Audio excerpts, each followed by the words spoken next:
السلام علیکم ورحمۃ اللہ وبرکاتہ۔ الحمد للہ نحمده ونستعینه ونستغفره ونؤمن به ونتوکل علیہ ونعوذ باللہ من شرور انفسنا ومن سیئات اعمالنا من يهده الله فلا مضل له ومن يضلله فلا هادي له ونشهد ان لا اله الا الله وحده لا شريك له ونشهد أن محمدا عبده ورسوله أما بعد أعوذ بالله من الشيطان الرجيم بسم الله الرحمن الرحيم إنا فتحنا لك فتحا مبينا ليغفر لك الله ما تقدم من ذنبك وما تأخر ويتم نعمته عليك ويهديك صراطا مستقيما وينصرك الله نصرا عزيزا هو الذي أنزل السكينة في قلوب المؤمنين ليزدادوا إيمانا مع إيمانهم وَلِلَّهِ جُنُودُ السَّمَاوَاتِ وَالْأَرْضِ وَكَانَ اللَّهُ عَلِيمًا حَكِيمًا رب اشرح لي صدري ويسر لي أمري واحلل عقدة من لساني يفقهوا قولي اللهم إنك عفو كريم تحب العفو فاعف عنا اللهم لا تدع لنا في مقامنا هذا ذنبا إلا غفرته ولا هما إلا فرجته ولا كربا إلا نفسته ولا ديما إلا قضيته ولا مريضا إلا شفيته ولا ميتا إلا رحمته برحمتك يا عزيز ويا غفار آمين یا رب العالمین۔ سامعین محترم، اب ہم 4 رکوعوں پر مبنی سورہ فتح جو کہ مدنی صورت ہے، جس کی کل ملا کر 29 آیات ہیں، اس میں ہم لوگ جو منہج انقلاب نبوی کا اصل شائبہ تھا اور جو اصل اس کا ہدف تھا اس کو بھی پورا ہوتے ہوئے دیکھیں گے۔ اور اس سے قبل جو ہم نے پڑھی سورہ محمد صلی اللہ علیہ وآلہ وسلم، جس کا دوسرا نام ہے قتال، سورہ قتال، اس میں بھی گویا کہ اس کی ایک تمہیدی گفتگو تھی۔ سورہ محمد بھی 4 رکوعوں پر مشتمل تھی اور وہ بھی مدنی صورت تھی، اور جیسا کہ کل میں اس کو مکمل طور پر بیان کر چکا ہوں، اور آئی ایم شیور آپ لوگ کو بھی یہ چیزیں سمجھ آ گئی ہوں گی کہ جو آرمڈ کانفلکٹ تھا حضور اکرم صلی اللہ علیہ وآلہ وسلم کا، اس کے ابتدا میں سورہ محمد میں اس کی تمہیدی گفتگو آئی، اور اب جب آرمڈ کانفلکٹ ہو چکا ہے، جب تلوار سے لڑنے کو تیار ہے، تو اس کے ضمن میں آج ہم جو پڑھ رہے ہیں سورہ فتح، اس کا اصل مضمون آج نظر آئے گا۔ یہ اچھے طریقے سے سمجھ لیجئے کہ یہ سورہ فتح نازل ہوئی ہے صلح حدیبیہ کے بعد، کہ جب سن 5 میں غزوہ احزاب ہو گیا، اس کے بعد حضور نے صلی اللہ علیہ وآلہ وسلم نے صحابہ کو کہہ دیا تھا اسی غزوہ احزاب میں کہ اب قریش تم پر حملہ آور نہیں ہوں گے، ان میں دم نہیں ہے، اب جتنی مٹ بھیڑ ہونی تھی ہو گئی، لیکن اب دوبارہ قریش تم پر حملہ آور نہیں کریں گے، بلکہ اب تم ان پر چڑھائی کرو گے، اب انیشیٹو تمہاری طرف سے ہوگا۔ وہ انیشیٹو جب حضور اکرم صلی اللہ علیہ وآلہ وسلم نے اس کا اقدام کرا، اس کا اقدام اس طریقے سے انہوں نے کیا کہ پہلے تو عمرے کا احرام باندھ لیا، اور 1400 سے 1700 کچھ لوگ ہیں ان کے ساتھ وہ مکے کی طرف رواں دواں ہیں۔ جب حدیبیہ کے مقام تک وہ پہنچے، حالانکہ عمرے کی نیت سے گئے تھے کہ اب دیکھیں قریش کیا کرتے ہیں، یہ جو مکے کے سارے لوگ ہیں یہ ہمیں ویلکم کرتے ہیں نہیں کرتے ہیں۔ اب ظاہر بات ہے ادھر قریش کی طرف جب یہ بات گئی تو ان کی تو یہ روایت تھی کہ کوئی بھی عمرے کے لیے آئے اس کو روکا نہیں جائے، کیسے روکیں گے؟ اب وہ تو ایک ایسی گولی بن گئے سارے کے سارے مسلمان کہ نہ نگلا جائے نہ اگلا جائے۔ دوسرا یہ بھی ایک اس میں پیش نظر تھا کہ اب قریش کیا ان لوگوں کو الاؤ کریں گے؟ تو مسلمان تو یہاں تک آ گئے، معلوم ہوتا ہے کہ یہ ایک دم ہی پاگل لوگ ہیں، یہ اچانک سارے کے سارے کمر کس کے آ گئے، قریش کی طرف حملہ آور ہونے جا رہے ہیں۔ قریش کا یہ گمان تھا سارے کے سارے اہل ایمان کے لیے۔ پھر حضور اکرم صلی اللہ علیہ وآلہ وسلم وہاں گئے، اسی مقام پر عمرے کے لیے سارے کے سارے جا رہے ہیں، وہاں انہوں نے بیعت لے لی، اور وہاں پر جو بیعت ہوئی ہے سارے کے سارے مسلمانوں سے، اس بیعت کو کہتے ہیں بیعت رضوان یا بیعت علی الموت۔ اور یہ بیعت کیوں کی تھی کہ قریش تو تلے ہوئے تھے حملے کے لیے، اور یہاں جو مسلمان ہیں وہ بھی اس پر تلے ہوئے تھے کہ ہم تو عمرہ کر کے رہیں گے، اور ان کے اندر جو شہادت کا ذوق اور شوق اور اللہ کے دین کو قائم کرنے کا جو جذبہ تھا وہ بھی پورا نظر آ رہا تھا۔ تو یہ دو فورسز آپس میں ٹکرانے والی تھیں، لیکن اللہ تعالیٰ کی طرف سے ایسی ایک منشا اور ایسی تدبیر ہو گئی کہ لڑائی بڑائی کی کوئی واضح یوں سمجھیے کہ کیفیت صورتحال پیدا ہوئی نہیں، اور بلکہ الٹا یہ ہوا کہ حضور صلی اللہ علیہ وآلہ وسلم نے وہاں جا کر بیعت لے لی۔ یہ بیعت کیا تھی؟ اس کو کہتے ہیں بیعت رضوان، بیعت علی الموت۔ سارے کے سارے صحابیوں سے، سارے کے سارے اہل ایمان سے حضور اکرم صلی اللہ علیہ وآلہ وسلم نے بیعت لے لی کہ یہاں جب تک ہم عمرہ نہیں کریں گے اپنی جانیں دے دیں گے، یہاں جانیں قربان کر دیں گے، لیکن واپس نہیں جائیں گے جب تک قریش جو ہے پورے طریقے سے ہم لوگوں کو عمرے کی اجازت نہ دے دے اور پورے طریقے سے اقامت دین غالب نہ ہو جائے۔ اصل شے تو یہی تھی کہ اللہ کے دین کو غالب کرنا ہے۔ وہ لوگ تو اسی نیت سے چلے تھے سارے کے سارے مدینے سے کہ اب واپس نہیں جائیں گے مکے، بھلے کوئی بھی حشر ہو جائے، ہمیں جو ہے تکہ بوٹی کر دیا جائے، ہم وہاں سے واپس نہیں جائیں گے۔ اب یہاں قریش کو جب یہ بات معلوم ہوئی کہ یہ تو موت پر آ گئے، معلوم ہوتا ہے سر پھرے لوگ ہیں، اب کیا ہو؟ پھر ہوئی ہے صلح حدیبیہ جس کو کہتے ہیں، جو بڑی ان ایکول صلح تھی دوستوں۔ مسلمانوں کے لیے یوں سمجھیے کہ ایک طریقے سے وہ برداشت نہیں کر پا رہے تھے کہ ہم کیوں قریش سے اس طریقے سے صلح کر رہے ہیں۔ کوئی مسلمان جو ہے وہاں، ظاہر بات ہے قریش کی طرف سے ایسی صلح میں یہ طے پایا ہوا کہ کوئی بھی مسلمان جو ہے وہ آئے گا تو اس کو اب اگلے سال روکا نہیں جائے گا۔ اسی میں ہی کوئی مسلمان مدینے سے مکہ آئے گا تو مکے والے واپس نہیں بھیجیں گے، لیکن کوئی شخص مکے سے مدینے گیا تو واپس کرنا ہوگا، یہ بھی اس میں تھا۔ اگرچہ اس صلح کو حضور اکرم صلی اللہ علیہ وآلہ وسلم نے کر تو لیا، صلح حدیبیہ ہو تو گئی، لیکن کسی مسلمان کے لیے وہاں پر، اور بالخصوص صحابہ کے لیے، اہل ایمان کے لیے، اس صلح کو کرنا ایک طریقے سے وہ ریلیکٹنٹ ہو رہے تھے، وہ دلی تسلیم نہیں کر رہے تھے کہ کیوں اللہ کے رسول ہم جو ہیں اس طریقے سے ان قریش سے ڈر کر صلح کر رہے ہیں، کیوں اس طرح ہم کر رہے ہیں۔ حالانکہ واقعہ تو یہ بھی آتا ہے کہ حضرت عمر رضی اللہ تعالیٰ عنہ نے سوال بھی پوچھ لیا تھا حضور سے، جس پر وہ ساری کی ساری عمر پچھتاتے رہے کہ میں نے یہ سوال کیوں پوچھا اپنے اللہ کے رسول سے، کیوں پوچھا۔ انہوں نے کیا پوچھا اللہ کے نبی سے، حضور سے صلی اللہ علیہ وآلہ وسلم؟ انہوں نے فرمایا کہ اے نبی، کیا ہم اکبر نہیں ہیں؟ کیا ہم ان سے زیادہ افضل نہیں ہیں؟ انہوں نے کہا حضور نے بالکل، ہم ان سے زیادہ افضل ہیں، ہمیں ایمان کی توفیق اللہ نے دی ہے۔ پھر پوچھا یا رسول اللہ، کیا آپ اللہ کے رسول نہیں ہیں؟ تو حضور نے مسکرا کر جواب دیا جی میں تو ہوں اللہ کا رسول۔ پھر حضرت عمر نے کہا پھر ہم یہ کیوں صلح کر رہے ہیں اس طرح ڈر کے؟ صرف یہ سوال تھا، اور اس پر ایک دم زندگی بھر وہ پچھتاتے رہے کہ میں نے یہ سوال کیوں کرا، حالانکہ حضور کی طرف سے یہی جواب تھا، اے عمر میں وہی کر رہا ہوں جو اللہ مجھے کرنے کو کہہ رہا ہے۔ یہی جذبہ اور یہی رویہ حضرت علی کا بھی تھا، جب وہ کاتب تھے وہاں ڈکٹیٹ کر رہے تھے، جو حضور جب وہ لکھ رہے تھے اس معاہدے کو، صلح کو، اس ایگریمنٹ کو، تو حضور نے کیا فرمایا، اے علی لکھو یہ صلح نامہ ہے محمد رسول اللہ صلی اللہ علیہ وآلہ وسلم اور قریش کے مابین۔ وہاں جو قریش کا ایک یوں سمجھیے لیڈر تھا وہ کھڑا ہو گیا، سہیل ابن عمر،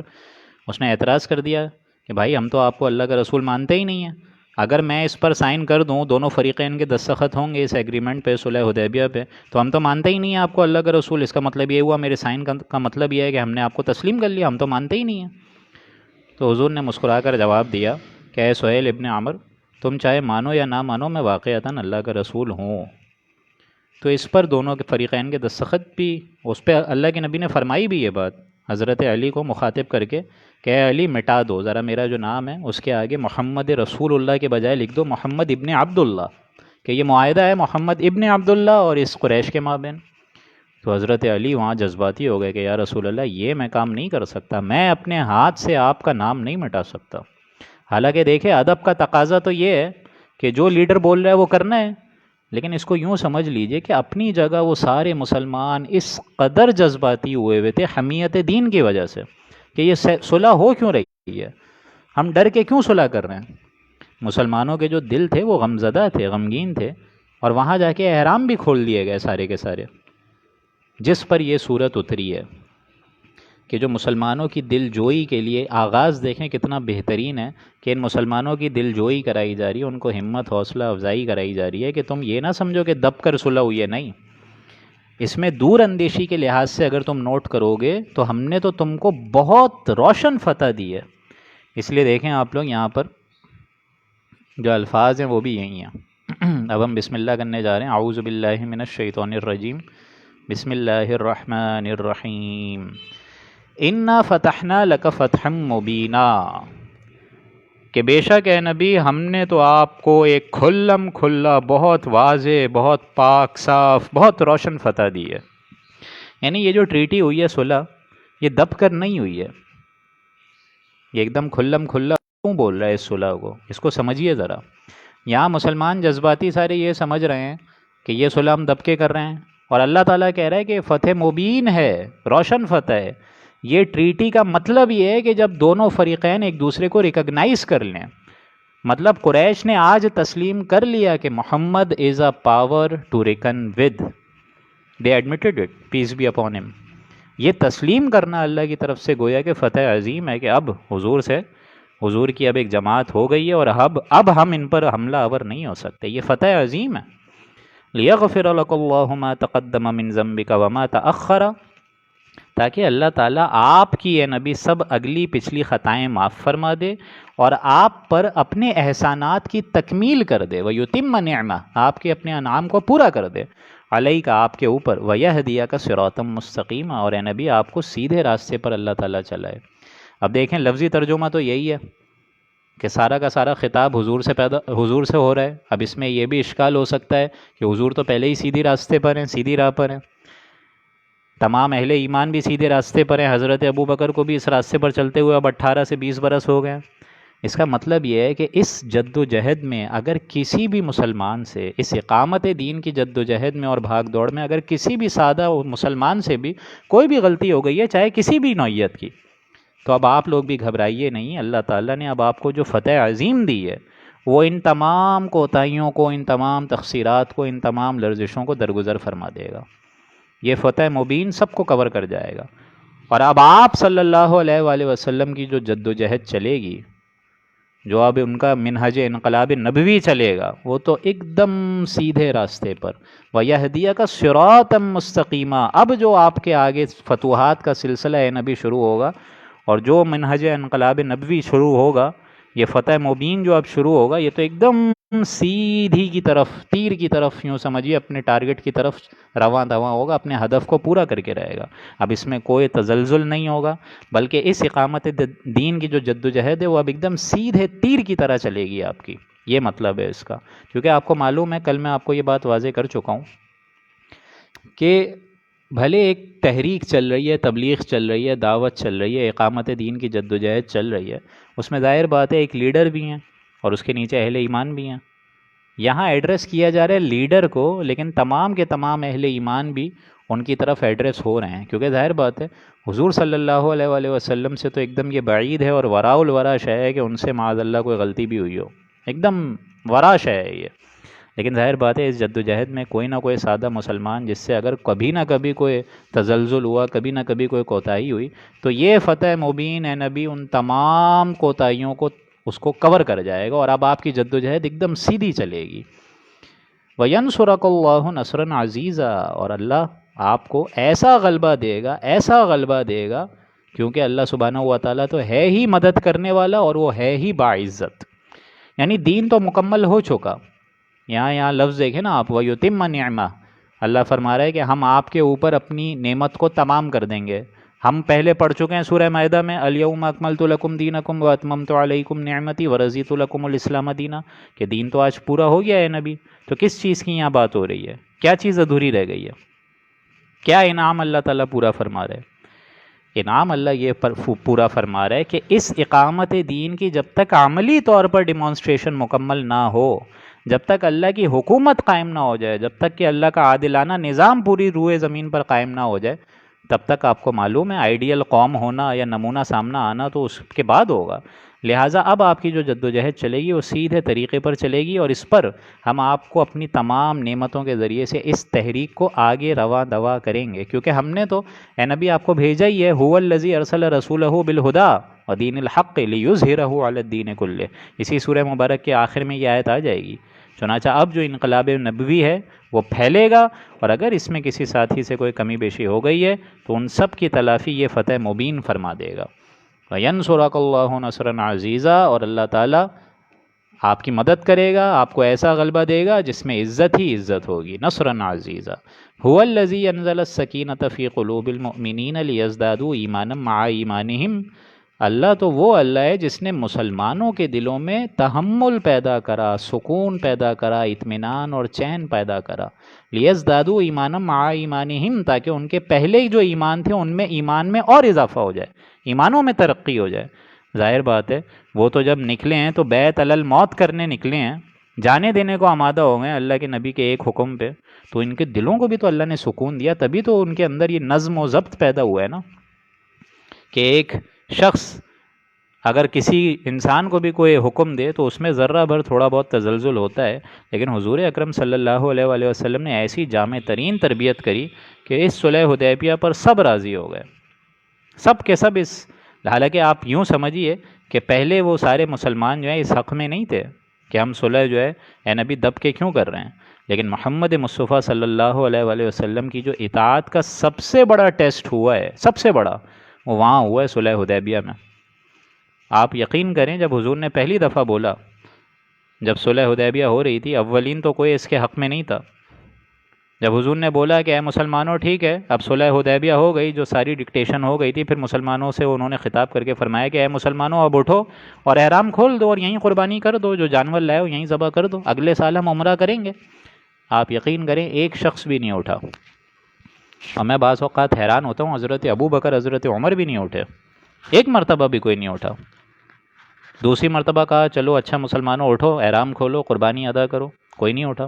تیسری مرتبہ بولا اے مسلمانوں اٹھو میں تمہیں حکم دے رہا ہوں، کوئی بھی نہیں اٹھا، کوئی بھی نہیں، کسی نے کچھ نہیں کیا۔ اس پر آپ صلی اللہ علیہ وآلہ وسلم دل گرفتہ ہوئے، غمگین ہوئے، خیمے میں واپس گئے، اور آپ نوٹ کریں ام سلمہ کے پاس گئے، ام المومنین۔ اب آپ نوٹ کریں کہ حضور اکرم صلی اللہ علیہ وآلہ وسلم کی یہ کتنی عادلانہ حکمت تھی کہ ہر سفر میں ہر اس قسم کی جو اہم تحریک ہوتی تھی اس میں اپنی ایک زوجہ کو رکھتے تھے، کیونکہ یہ بیویاں ہی ہوتی ہیں، زوجہ ہی ہوتی ہیں جو کہ آپ کو اچھے مشورے دیتے ہیں، جو نیک بیویاں ہوتی ہیں۔ ام المومنین نے کیا بولا؟ انہوں نے فرمایا اے نبی آپ کسی سے کچھ مت کہیے، آپ بس اٹھیے اور اپنا احرام کھول دیجئے۔ انہوں نے یہ مشورہ دیا کہ آپ کسی سے کچھ مت کہیے، آپ بس اپنا احرام کھول دیجئے، دیکھیے یہ سب کھول دیں گے۔ آپ صلی اللہ علیہ وآلہ وسلم مجمع کے گرد گئے، احرام کھول دیا، قربانی ادا کر دی، اسی وقت سارے اٹھ گئے۔ اصل میں وہ سارے اہل ایمان منتظر تھے کہ کیا حضور ہمارا امتحان تو نہیں لے رہے، منتظر تھے کہ شاید کوئی نئی صورت اللہ کی طرف سے پیدا ہو جائے، کیونکہ ان کے لیے تو بڑی انہونی سی بات تھی کہ ہم نے عمرے کے لیے احرام باندھا ہوا ہے، مدینے سے یہاں تک آ گئے ہیں، اب یہاں حکم دیا جا رہا ہے کھول دیں احرام۔ ایک جو وقفہ تھا وہ اسی وجہ سے تھا کہ شاید کوئی نئی صورت پیدا ہو جائے۔ اس سے آپ اندازہ لگائیں کہ وہ صلح کے حق میں نہیں تھے، وہ تو چاہتے تھے کہ یہاں جنگ ہو اور ڈٹ کر ہو اور ہم اللہ کے دین کو یہاں غالب کریں۔ ان مشرکین نے ہمیں یہاں سے نکالے مکہ سے، اب ہم واپس اس سرزمین مکہ میں دین اسلام کا بول بالا فرمائیں، ان کی نیت تو یہ تھی، لیکن اللہ تعالیٰ نے ان کے دلوں میں سکون ڈال دیا اور ان کے ایمان جو آلریڈی ان کے اندر تھا اس میں مزید ترقی کری۔ وَلِلَّهِ جُنُودُ السَّمَاوَاتِ وَالْأَرْضِ، اور اللہ ہی کے لیے ہے سب لشکر آسمانوں کے اور زمینوں کے۔ وَكَانَ اللَّهُ عَلِيمًا حَكِيمًا، اور اللہ تعالیٰ بڑی مصلحتوں کا بڑا خوب جاننے والا ہے اور کمال حکمت بھی ہے، یعنی اللہ تعالیٰ نے سوچ سمجھ کے کیا ہے یہ سارا معاملہ۔ لِيُدْخِلَ الْمُؤْمِنِينَ وَالْمُؤْمِنَاتِ جَنَّاتٍ تَجْرِي مِن تَحْتِهَا الْأَنْهَارُ، تاکہ داخل کرے اللہ تعالیٰ ان اہل ایمان مردوں کو بھی اور ان مسلمان اہل ایمان عورتوں کو بھی ان باغات کے نیچے جن کے نیچے ندیاں بہہ رہی ہیں، ریزیڈینشل گارڈنز، خالدین فیہا، جس میں وہ ہمیشہ ہمیشہ رہیں گے، وَيُكَفِّرَ عَنْهُمْ سَيِّئَاتِهِمْ، اور اگر ان کی کوئی تقصیرات ہو بھی گئیں، اس راستے پر چلتے چلتے کوئی تکالیف ان کو ملیں اور وہ ضبط نہیں کر سکے اور بسا اوقات کوئی گناہ کا موجب کر بیٹھے، تو اللہ تعالیٰ ان کی یہ تمام گناہوں اور لرزشوں کو بھی درگزر فرما دے گا۔ وَكَانَ ذَلِكَ عِندَ اللَّهِ فَوْزًا عَظِيمًا، اور اللہ تعالیٰ کے نزدیک یہ بڑی اہم اور عظیم ترین کامیابی ہے۔ اب آگے چلتے ہیں۔ آپ لوگوں کو آواز میری کلیئر آ رہی ہے نا؟ کیونکہ مجھے لگتا ہے کہ شاید آواز کے مسائل نہ ہو رہے ہوں۔ اینی ویز، تو اللہ سبحانہ و تعالیٰ نے یہ عظیم الشان ان کو ایک فتح مبین دے دی، اور آگے اللہ فرما رہا ہے وَكَانَ ذَلِكَ عِندَ اللَّهِ فَوْزًا عَظِيمًا، تاکہ یہ تمام اللہ کے نزدیک ایک بہت بڑی عظیم الشان کامیابی تھی یہ صلح حدیبیہ کا ہو جانا۔ وَيُعَذِّبَ الْمُنَافِقِينَ وَالْمُنَافِقَاتِ وَالْمُشْرِكِينَ وَالْمُشْرِكَاتِ الظَّانِّينَ بِاللَّهِ ظَنَّ السَّوْءِ، اور تاکہ اللہ منافق مردوں، اب جہاں اہل ایمان کا ذکر ہوا وہاں منافقوں کا بھی، تاکہ اللہ تعالیٰ منافق مردوں اور منافق عورتوں کو اور مشرک مردوں اور مشرک عورتوں کو عذاب دے سخت، جو کہ اللہ کے ساتھ بڑے برے گمان رکھ رہے تھے۔ بڑے برے گمان رکھ رہے تھے. یہ سارے کے سارے اب مشرکین کا بھی ایک طریقے سے ذکر ہو گیا، اور یہاں پر بالخصوص منافقین کا ذکر کیا گیا ہے کہ یہ منافقین تو ان اہل ایمان کے بارے میں بھی اور اللہ کے بارے میں بھی عجیب عجیب سے گمان رکھ رہے تھے. گمان سے مراد کیا ہے کہ یہاں پر دیکھیں، ظاہر بات ہے وہ جو کفار تھے ان میں بھی کچھ منافق ہوں گے. وہ لوگ بھی یہی سوچ رہے تھے کہ مسلمان جو ہے وہ حملہ آور ہوں گے، اور یہاں مسلمان بھی سوچ رہے تھے کہ آج ہم حملہ آور ہوں گے. لیکن اللہ تعالیٰ نے سچویشن ہی ایسی پیدا کر دی کہ جنگ کی بطور واضح جنگ کی کوئی نوبت آئی نہیں، اور صلح حدیبیہ ہو گئی. یہ مضمون ابھی آگے جا کے اور مزید کھل کر آئے گا وہاں پر. علیہم دائرۃ السوء، اور ان منافقین پر تو بڑا برا وقت آنے والا ہے، وہ منحوس دن ان پر آنے والا ہے جس کا گھیراؤ انہوں نے کر دیا ہے اللہ تعالیٰ نے ان کے اوپر. یعنی وہ جو دائرہ ہے برے وقت کا، وہ اس سے اب بھاگ کے نہیں جا سکیں گے. وغضب اللہ علیہم ولعنہم واعد لہم جہنم، اور اللہ تعالیٰ ان پر غضبناک ہوگا اور ان پر لعنت کرے گا، ان کو اپنی رحمت سے دور کر دے گا، اور ان کے لیے وعدہ ہے جہنم کا، ان کے لیے دوزخ تیار کر رکھی ہے. وساءت مصیرا، اور وہ بہت ہی برا ٹھکانہ ہے. وَلِلَّهِ جُنُودُ السَّمَاوَاتِ وَالْأَرْضِ وَكَانَ اللَّهُ عَزِيزًا حَكِيمًا، اور آسمان اور زمین کا کل لشکر اسی کا ہے، اور اللہ تعالیٰ زبردست ہے اور کمال حکمت ہے. اِنَّا أَرْسَلْنَاكَ شَاهِدًا وَمُبَشِّرًا وَنَذِيرًا، بے شک اے نبی ہم نے تو آپ کو بھیجا ہے شاہد بنا کر، ایک گواہ بنا کر. شاہد سے مراد یہاں حضور اکرم صلی اللہ علیہ وآلہ وسلم نے اپنے قول اور عمل سے اللہ کے دین کی گواہی دی، اور وہاں قیامت میں اللہ کی عدالت میں بطور پروزیکیوشن وٹنس کے طور پر کھڑے ہوں گے اور کہیں گے کہ اللہ تیرا جو دین تھا میں نے اپنے لوگوں تک پہنچا دیا. Now they are responsible for their code and conduct. Now I am not responsible. They can't plead, they can't sue me in your court. اب نہیں کر سکتے، یہ میرے خلاف استغاثہ نہیں لا سکتے تھے، کیونکہ میں نے ان تک پہنچا دیا، اور میں ان پر آراف، اس میں وادی آراف میں یہاں پر ان لوگوں سے میں وہ بھی لے کر آ چکا ہوں گواہی.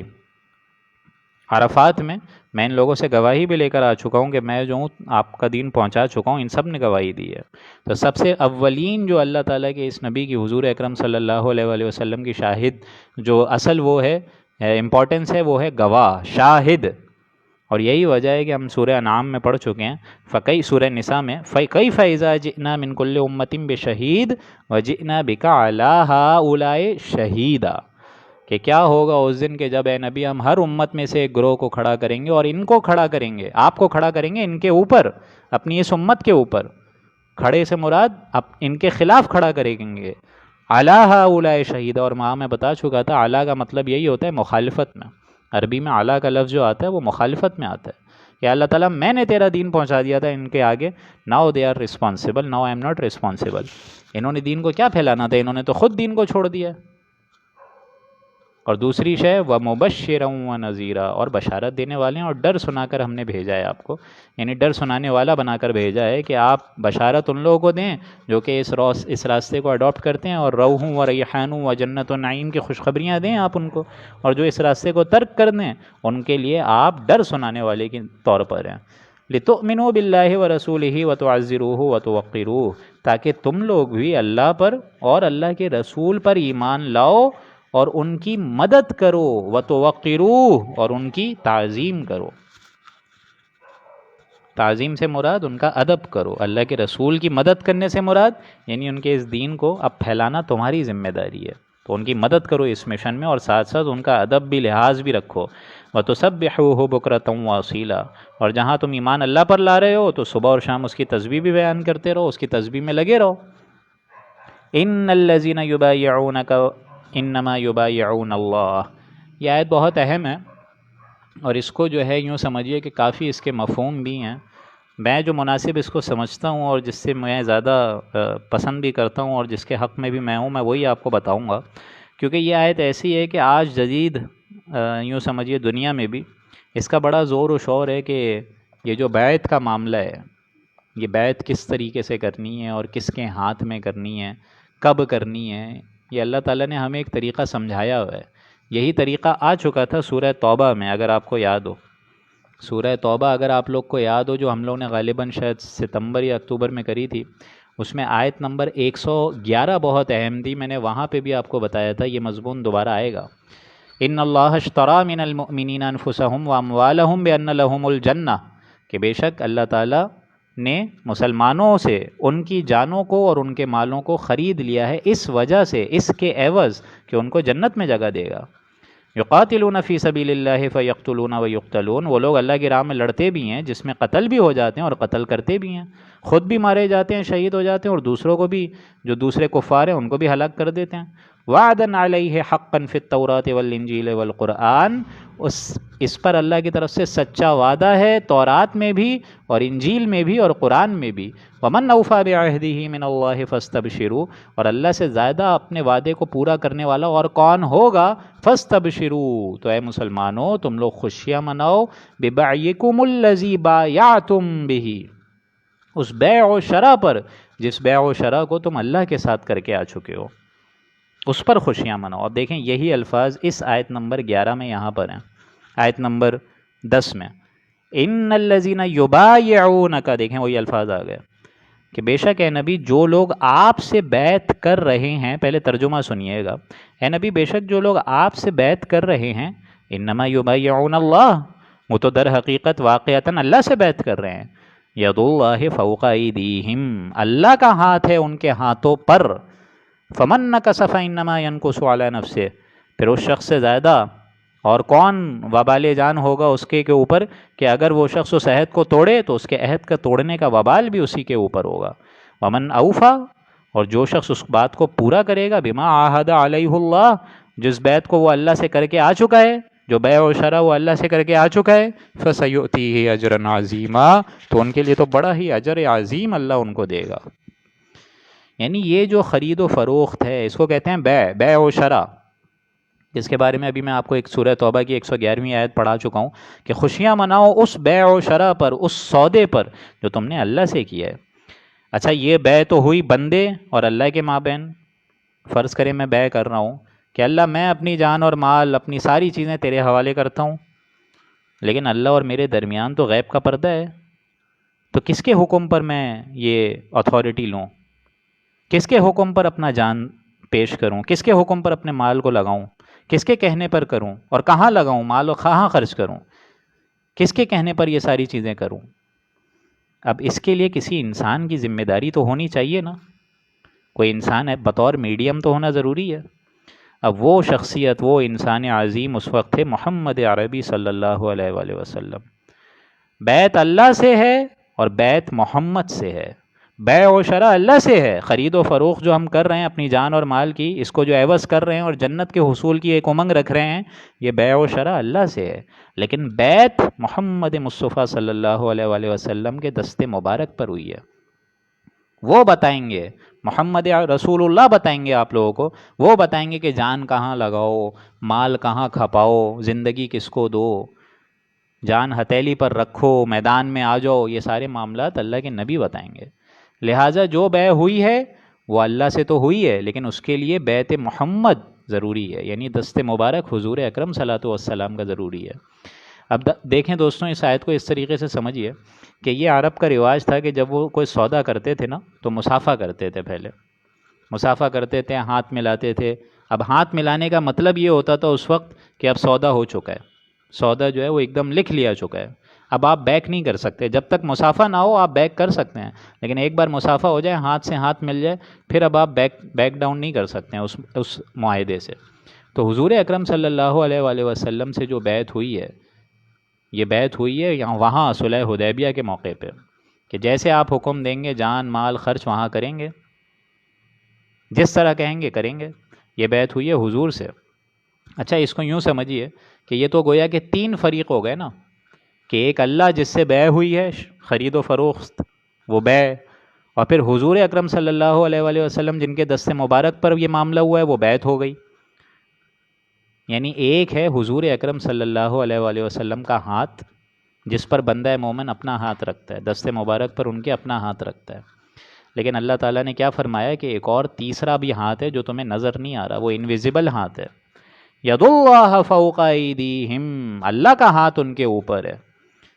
یعنی اللہ تعالیٰ نے اس ہاتھ کو سپورٹ رکھا ہوا ہے، یہ ٹرائی پارٹائٹ ایگریمنٹ ہے، اس کے بعد فرمایا فمن نکث فانما ينکث علی نفسہ، جو کوئی اس عہد کو توڑے گا اس کے عہد کے توڑنے کا وبال اسی پر آئے گا، اور جو کوئی اس عہد کو پورا کرے گا فسیؤتیہ اجرا عظیما، تو اس کے لیے اجر عظیم ہم نے تیار رکھا ہوا ہے۔ جو کوئی پورا کرے گا اس بیع کو، یہ معاہدہ اس نے اللہ سے کرا ہے نا، جان کہاں لگائیں، اللہ کہاں حکم دے گا، یہ وقت کا تقاضا حضور اکرم صلی اللہ علیہ وآلہ وسلم پورا کریں گے، لیکن جان اور مال بطور اللہ کو تو دینی ہے نا۔ اس لیے سورہ احزاب میں ہم وہ آیت پڑھ چکے ہیں، من المؤمنین رجال صدقوا ما عاہدوا اللہ علیہ فمنہم من قضى نحبہ ومنہم من ينتظر۔ اہل ایمان میں وہ جوان مرد ہیں جنہوں نے اپنے عہد کو پورا کر دیا، غزوہ احزاب میں جو نازل ہوئی تھی یہ آیات، اور ان میں وہ بھی ہیں جو کہ جام شہادت نوش کر چکے ہیں، شہید ہو چکے ہیں اللہ کی راہ میں، اور کچھ ایسے بھی ہیں جو کہ ابھی منتظر ہیں کہ اللہ ہماری باری کب آئے گی۔ وبال دوش ہے سر جان ناتواں مگر لگا رکھا ہے تیرے خنجر و ثنا کے لیے، اے اللہ ہم بھی تیری راہ میں آئیں، ہم تو اس سر کو اٹھائے پھر رہے ہیں، اس بوجھ کو اٹھائے پھر رہے ہیں کہ کب تیری راہ میں ہمیں بلاوا آئے اور ہم سبق دوش ہو جائیں، ہم جو ہے فری ہو جائیں اپنے سروں کے اس بوجھ سے، کندھا ہلکا ہو جائے ہمارا کہ کب تیری طرف سے کوئی واضح حکم آئے اور ہم نکلیں اور جان اور مال لگائیں۔ اب یہ سمجھ لیجئے کہ حضور اکرم صلی اللہ علیہ وآلہ وسلم کے بعد یہ بیعت کیسے ہوگی؟ اس وقت تو رسول اللہ سے ہو گئی، لیکن ان کے بعد اب یہ معاملہ کیسے آگے چلے گا؟ کیا ہوگی یہ بیعت کا معاملہ؟ ہر شخص جو ہے وہ کھڑا ہو کے بیعت مانگے گا کیا؟ کس طرح ہوگی یہ بیعت؟ یہ بیعت اب جا کے پوری ہوگی کہ یہ امت مسلمہ میں بھی جو کوئی اب داعی کھڑا ہوگا امت میں سے، اطاعت اس کی ہوگی اللہ کے حکم کے، اگر نیچے نیچے وہ کوئی آرڈر دے رہا ہے تو اس کی اطاعت ضروری ہے۔ پھر ایک جمعیت ہو، ایک طاقت ہو، ایک پورا کا پورا ایک آپ کے پاس ایک سولیٹری فوج ہو، ایک فرد کے لیے تو ممکن نہیں ہے دین قائم کر سکے وہ، لہٰذا اب بھی کوئی ایسا بندہ اٹھا، لیکن آپ کو یہ تلاش کرنا ہوگا دوستوں کہ وہ مخلص ہے یا نہیں، اس سے جانچیے، جانچ پٹک کیجیے، اس کی دیکھیے دین کے اعتبار سے اور زمانے کے حالات اور واقعات سے وہ واقف ہے یا نہیں ہے، اس کی شخصیت کو دیکھیے، ماحول کو دیکھیے، اگر آپ کا دل گواہی دے کہ ہاں یہ کوئی بہروپیہ نہیں ہے بلکہ واقعتاً سنسیئر ہے، تن من دھن اللہ کے دین کو دے رہا ہے، پھر اس کے ہاتھ میں ہاتھ ڈال کے آپ چلیے۔ یہی ہے اصل طریقہ بیعت کا، یہ بیعت کا مسنون طریقہ اور منسوس طریقہ یہی ہے۔ حضور اکرم صلی اللہ علیہ وآلہ وسلم نے کتنی بیعت لی ہیں، بیعت رضوان ہے، بیعت اولیٰ ہے، بیعت عقبہ ثانیہ ہے، بیعت عقبہ اولیٰ ہے، یہ ساری کی ساری ہیں۔ خود صحابہ رضی اللہ تعالیٰ عنہ نے بیعت لی حضور اکرم صلی اللہ علیہ وآلہ وسلم کے ہاتھوں پر۔ غزوہ احزاب میں خندق کھودی جا رہی ہے اور یہ شعر پڑھے جا رہے ہیں کہ ہم ہیں وہ لوگ جنہوں نے بیعت کری ہے حضور اکرم صلی اللہ علیہ وآلہ وسلم سے، اور اب یہ جہاد جاری رہے گا جب تک جان میں جان ہے۔ پھر حضرت ابو بکر رضی اللہ تعالیٰ عنہ نے، عمر رضی اللہ تعالیٰ عنہ نے، سب سے بیعت کا معاملہ ثابت ہے۔ خلافت میں پھر حضرت حسین اور حضرت زبیر سے بھی یہ بات ثابت ہے، یہ ساری بیعتیں ثابت ہیں، جدید مجدد سے بھی یہ بیعت ثابت ہے۔ تو یہ اچھے طریقے سے سمجھ لیجئے، اب رسول اللہ کا جو نبوت کا دروازہ ہے وہ تو اللہ نے بند کر دیا ہے، لیکن اب اس امت میں سے ہی وہ جوان مرد اٹھیں گے۔ خلافت راشدہ کا جو اب ختم ہو چکی ہے، وہ جو آٹومن امپائر بھی جو خلافت ایک ترکیوں کے پاس تھی وہ بھی اب گرا دی گئی ہے، لیکن ہمیں اس بات سے امید میں رہنا چاہیے کہ اللہ تعالیٰ ایک اور اس امت کو وہ سورج دکھائے گا جس میں ایسے جوان مرد انشاءاللہ اللہ پیدا کرے گا جو نہ صرف دین کو سمجھائیں بھی لوگوں کو بلکہ اقامت دین کر کے دکھائیں، دین کو غالب کر کے دکھائیں دنیا میں، ایسا ہمارا ایمان ہے انشاءاللہ۔ سیقول لک المخل، اب یہاں پر ایک رکوع ختم ہو گیا، اور یہ ایک رکوع کا مضمون اب آگے چل کے آپ لوگوں کو تیسرے اور چوتھے رکوع میں اس کا ایک کلائمیکس نظر آئے گا، یہ مضمون وہاں جا کے اور زیادہ نکھر کے آئے گا۔ یہاں پہلے رکوع کا مضمون مکمل تو ہو گیا، لیکن تیسرے رکوع میں دوبارہ بھی آپ کو ایک چیز نظر آئے گی اسی کی روشنی میں۔ اب دیکھیں اگلی جو بات آ رہی ہے دوسرے رکوع کے شروع میں کہ اب حضور اکرم صلی اللہ علیہ وآلہ وسلم تو صلح حدیبیہ کے بعد واپس چلے گئے واپس مدینہ۔ اب جو وہاں پر بھی کچھ آیات نازل ہوئی ہیں پہنچنے کے بعد،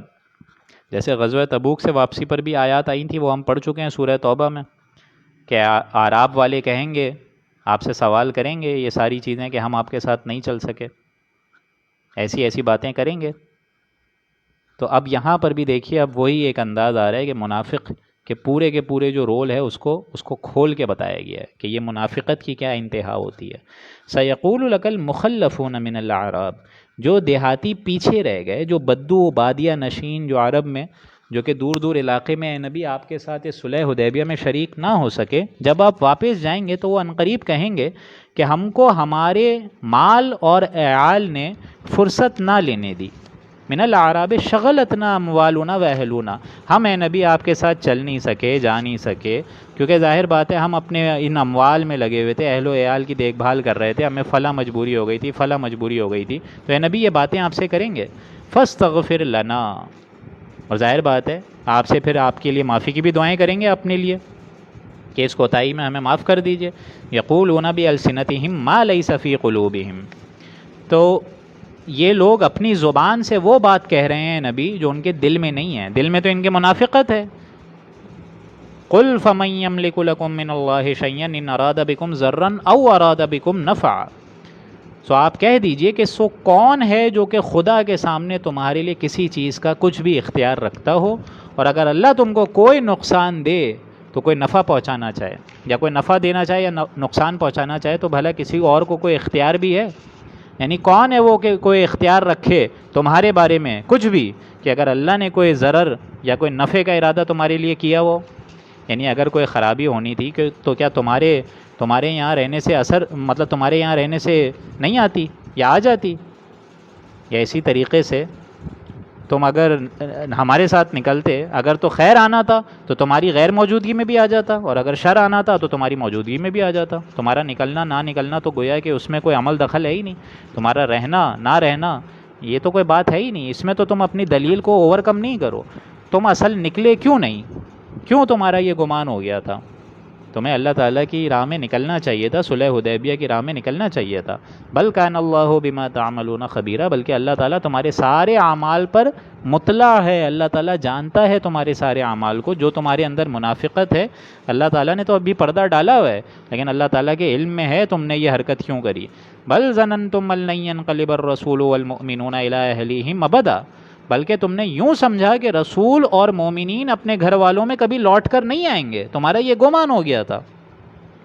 تم یہ سوچ رہے تھے کہ یہ مسلمان تو پاگل ہو گئے ہیں، قریش سے ٹکر لینے جا رہے ہیں، وہ سمجھ رہے تھے ان میں سے ایک بھی واپس نہیں بچ کر آئے گا، قریش اتنی پاورفل جماعت، ان سے جا رہے ہیں ٹکر لینے، وہ بھی عمرے کا احرام پہن کر، تو تمہیں تو یہ گمان ہو گیا تھا۔ ان منافقوں کو ایڈریس کر کے کہا جا رہا ہے کہ کیا رسول اللہ اور یہ سارے کے سارے ان کے ہمراہ اہل ایمان صحابیوں کی پوری فوج واپس نہیں آئے گی؟ ابدا، کبھی بھی نہیں آئے گی۔ وَزُيِّنَ ذَلِكَ فِي قُلُوبِكُمْ، اور یہ بات تمہارے دلوں میں بھی ایک دم اچھے طریقے سے کھپا دی گئی تھی۔ وَظَنَنتُمْ ظَنَّ السَّوْءِ، اور تم جو ہے بڑے برے گمان کر رہے تھے،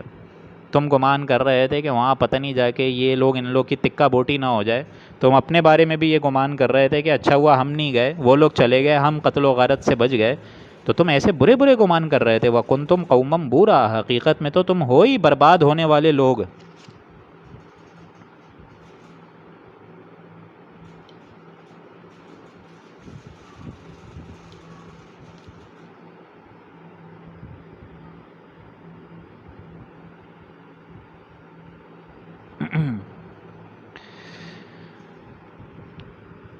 وَكُنْتُمْ قَوْمًا بُورًا، اور حقیقت میں تو تم لوگ ہو ہی برباد ہونے والے لوگ۔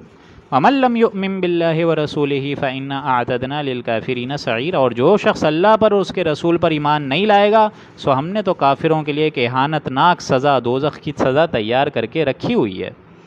وَلِلَّهِ مُلْكُ السَّمَاوَاتِ وَالْأَرْضِ وَيَغْفِرُ لِمَن يَشَاءُ وَيُعَذِّبُ مَن يَشَاءُ، اور تمام آسمان اور زمین کی سلطنت، بادشاہی اللہ ہی کی ہے، وہ جس کو چاہے بخش دے اور جس کو چاہے سزا دے۔ وَكَانَ اللَّهُ غَفُورًا رَحِيمًا، اور اللہ تعالیٰ بڑا غفور اور بڑی رحیم ذات ہے۔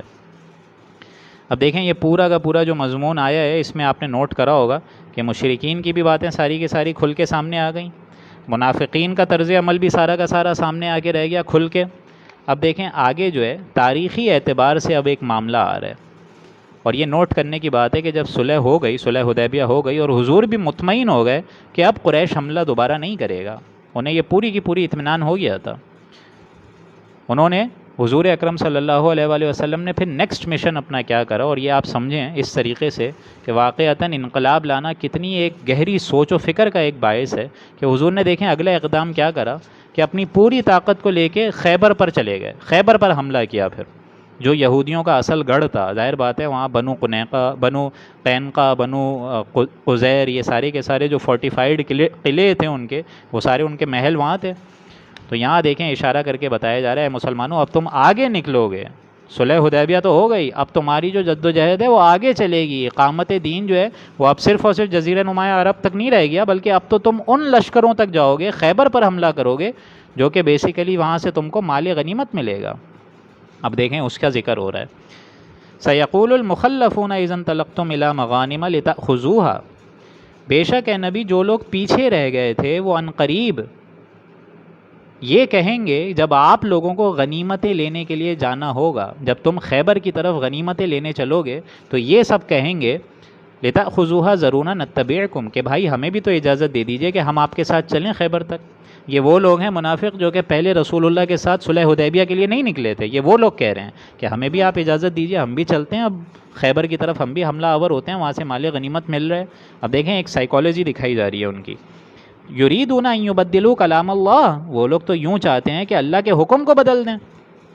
اب آگے رکوع میں آ جائے گا کہ اللہ تعالیٰ نے ان کو حکم دیا تھا کہ اب نہیں نکلنا. وہاں دیکھیں اس صلح حدیبیہ جب ہو گئی تھی تو یہاں طے پا گیا تھا واپسی پر کہ جو لوگ اس صلح حدیبیہ میں نہیں نکلے تھے حضور کے ساتھ، اب آئندہ کسی نیکسٹ جنگ میں جائیں گے نہیں.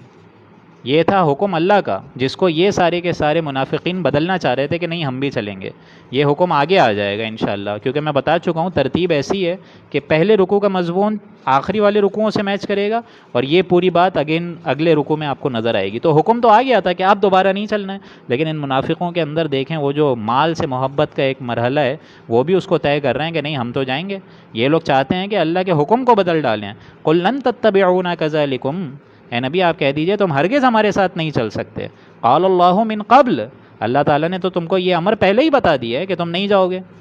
یعنی بتایا ہے پہلے، لیکن یہاں سلسلے میں بعد میں آ رہا ہے. سمجھ آ رہی ہے بات آپ لوگوں کو؟ فَسَيَقُولُونَ بَلْ تَحْسُدُونَنَا، تو وہ لوگ کہیں گے کہ بلکہ تم تو حسد کر رہے ہو ہم سے، تم تو یہ چاہ رہے ہو کہ مال غنیمت صرف تمہیں ہی ملے ہے، گویا کہ تم ہمیں کاٹ رہے ہو اس خیبر تک جانے سے. بل کانوا لا یفقہون الا قلیلا، بلکہ خود یہ لوگ بہت کم بات سمجھتے ہیں، تھوڑی سی بات سمجھتے ہیں. الا قلیلا، ان کے اندر زیادہ سوچ اور غور و فکر کرنے کا کوئی شائبہ نہیں ہے. قل للمخلفین من الاعراب ستدعون الى قوم اولی بأس شدید، اے نبی آپ ان پیچھے رہنے والوں سے، دیہاتیوں میں سے جو پیچھے رہ گئے بدو لوگ، اب آپ یہ کھلم کھلا ڈنکے کی چوٹ پر کہہ دیجئے کہ عنقریب تم لوگ ایسے لوگوں سے لڑنے کی طرف بلائے جاؤ گے، دوبارہ بلائے جاؤ گے. یعنی ایک موقع آئے گا، ابھی معاملہ ختم تو نہیں ہوا ہے، ابھی ٹکراؤ آگے ہوگا، سلطنت روما سے تم لوگ ٹکراؤ گے، ٹھیک ہے، ابھی وہاں غزوہ موتا ہوگی، ابھی اندرونی عرب کا معاملہ تو ختم ہو گیا. انقلاب نبوی جو ہے بیرونی معاملے میں مرحلہ جو ہے ان کا دوسرے معاملے میں داخل ہو چکا ہے. رومن امپائر سے بھی ٹکراؤ ہوگا آگے چل کر بھی، تو لہٰذا ان کو اس جنگ کی طرف بلایا جائے گا. پھر تمہیں دیکھیں گے ہم تم کتنی اطاعت قبول کرتے ہو. اصل تو یہی بات ہے نا کہ اگر تم رومن امپائر سے لڑنے کے لیے جا رہے ہو تو ہم نوٹ کریں گے کہ تم واقعتاً اپنے قول اور فعل اور عمل میں سچے ہو بھی کہ نہیں، تو تمہیں دوبارہ بلایا جائے گا،